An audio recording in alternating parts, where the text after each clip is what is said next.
अस्सलाम वालेकुम वरहमतुल्लाहि वबरकातुहू।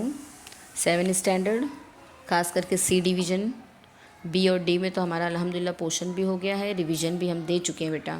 आपके पास सर आए हुए हैं और आपको काम करा रहे हैं। जैसे जैसे सर करा रहे हैं बेटा वैसे वैसे फॉलो करते जाओ। और आगे का लेसन जो लास्ट लेसन अपना फर्स्ट सेमेस्टर का है, माँ पोयम है, 7वां lesson. 3 lesson first unit test में आया था, चौथा, 5वां, छठा, 7वां। 4 लेसन अभी आपको फर्स्ट सेमेस्टर एग्ज़ाम में आएंगे। ठीक है, सर आगे का लेसन ज़ीरो नॉट आउट भी करा दिए हैं, समझा चुके हैं, और लेसन हमने आपको ग्रुप में सेंड कर दिए थे चैनल के साथ। ठीक है, जिन बच्चों ने नहीं किया है अब लिख लो, क्योंकि सर अगर आंसर लिखाने का टाइम नहीं मिला तो आपका बुक इनकम्प्लीट रह जाएगा और फिर आप बोर्ड अभी पेपर में आप नहीं लिख पाएंगे यूनिट एग्ज़ाम में। तो बेहतर है कि आप चैनल पे से देखते जाओ और लिखते जाओ। चैनल को लाइक और सब्सक्राइब करे रहोगे तो आगे का लेसन आपको खुद ब खुद क्लिक हो जाएगा। ठीक है, आपको मैसेज फ़ौरन आ जाएगा। अभी अपने पास है अगला लेसन, लास्ट लेसन है अपना फर्स्ट सेमेस्टर का, माँ पोयम है। ठीक है, माँ पोयम सर क्लास में पढ़ा देंगे, माँ के ताल्लुक से उसमें बात है और ज़्यादा कुछ नहीं, उसमें सिर्फ 6 क्वेश्चन 1 लाइन आंसर है और 2 बड़े आंसर हैं। बड़े आंसर को हमने आप लोगों के लिए छोटा करके लिख दिया, इन शॉर्ट में ही लिख दिया है।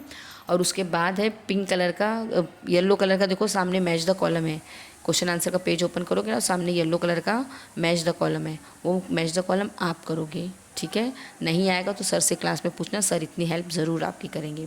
उसके बाद उसी के नीचे है 3 वर्ड्स हैं जिसको आपको है ना सेंटेंस में इस्तेमाल करना है, सेंटेंस बनाना है। वर्ड्स दिए हुए हैं, 3 वर्ड्स हैं, उसका सेंटेंस में यूज़ करना है। जब लेसन देखो स्क्रीन का ख़त्म होने लगेगा तो नीचे लास्ट में नज़र आएगा, वहाँ भी हमने सेंटेंस नहीं बनाए हैं, वो सेंटेंस आपको बनाना है। ये 2 मार्क्स का पेपर में आया हुआ है, इसलिए अच्छे से वो सेंटेंस बनाओ ताकि आप लिख सको।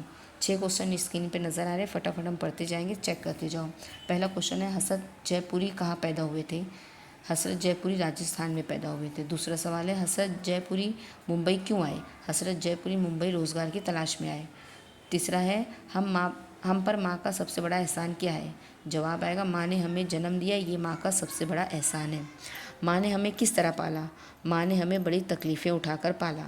हम पर क्या लाजिम है? हम पर अपनी माँ का अदब व एहतराम लाजिम है।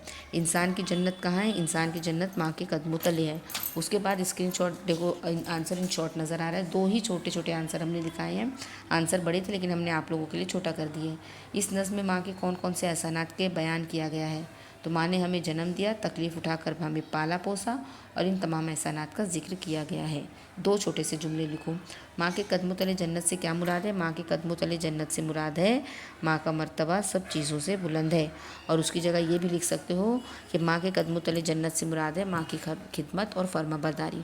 2 टाइप के आंसर है, आप अपना जो पसंद आएगा वो लिखना। यहाँ पे हमने लिखे माँ का मर्तबा तमाम चीज़ों से बुलंद है, और एक आंसर और ऐड कर सकते हो कि माँ की खिदमत और फर्माबरदारी। माँ के कदमों तले जन्नत का मतलब। शायर ने महफ़िल का सजना किसे कहा है? दुनिया के हर ऐशो आराम को महफ़िल का सजना कहा है। नीचे देखो 2-3 मुहावरे नज़र आ रहे, दम कदम, बोलबाला, महफ़िल सजना। इनको तुमको अपने ओन सेंटेंस में लिखना है। हम सेंटेंस बता दें, दम कदम, माँ के दम कदम से हमारा बोलबाला है, और बोलबाला सेम सेंटेंस, माँ के दम कदम से हमारा बोलबाला है। एक सेंटेंस आपको 2 में यूज़ कर सकते हो। महफ़िल का सजना, ईद के दिन हमारे घर में महफ़िल सजती है। महफ़िल का सजना होता है चहल पहल, ऐशो आराम की ज़िंदगी, तो सब कुछ है उसका महफ़िल सजना में डाल सकते हो।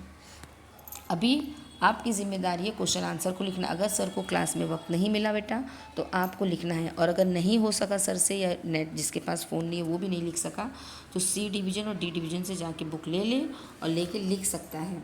ठीक है, उनके पास हमने रिवीजन भी दे दिया है, आप लोग उनसे रिवीजन भी ले लीजिए। शायद वक्त ना मिले सर को आपको पूरा दिखाने का, तो आप सी डिवीज़न, बी डिवीज़न और डी डिवीज़न से अपना रिवीजन भी जाके ले सकते हो। अच्छे से उसकी प्रैक्टिस करो, अच्छे से एग्ज़ाम का पेपर पैटर्न भी हमने उनको दिया है, वहाँ पे पोर्शन फिनिश हो चुका है, जाके लेके लिख सकते हो। जिसको स्क्रीन में नहीं समझ में आए तो डिवीज़न से, दूसरे डिवीज़न से बुक लेके लिख सकते हो।